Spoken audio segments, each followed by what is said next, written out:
qui débute donc mercredi, donc demain soir.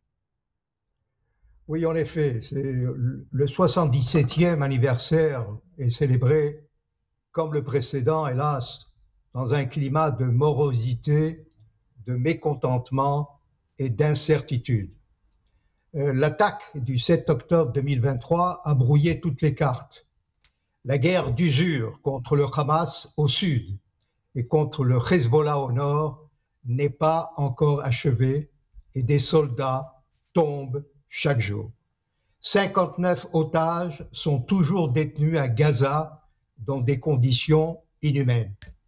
Les terribles défaillances doivent être enquêtées profondément pour tirer les leçons et éviter demain le pire. Aucun responsable politique, chef militaire ou haut fonctionnaire ne pourra échapper à la justice. La démission de Ronen Bar, chef du Shin Bet, devra se suivre par celle du Premier ministre Benjamin Netanyahu et l'annonce des élections anticipées. Vous savez, nous devrons mettre un terme à la violence verbale et les accusations réciproques, ainsi que le bras de fer entre le pouvoir exécutif et le judiciaire. Alors, dans ce triste contexte, la société israélienne recherche toujours une identité spécifique. Elle est déchirée, meurtrie, entre la droite et la gauche, entre laïcs et religieux, séfarades et ashkénazes, arabes et juifs.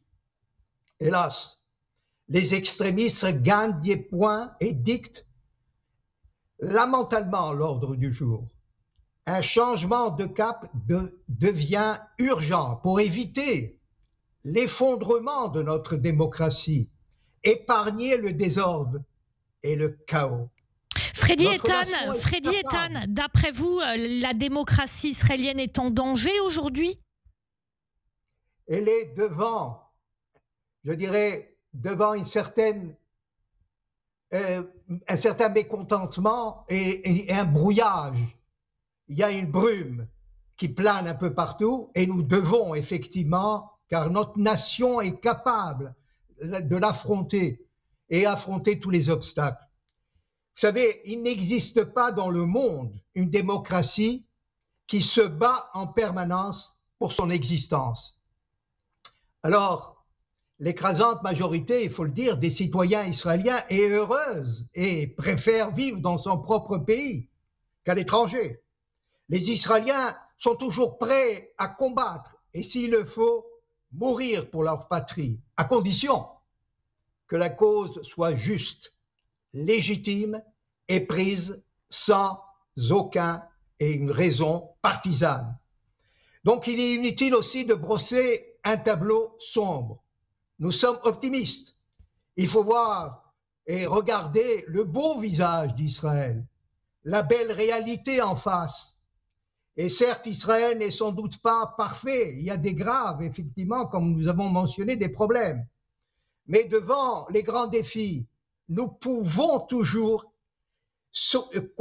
compter sur les communautés juives à travers le monde et nous devons aussi, ces jours-ci, célébrer ensemble le 77e anniversaire de notre indépendance.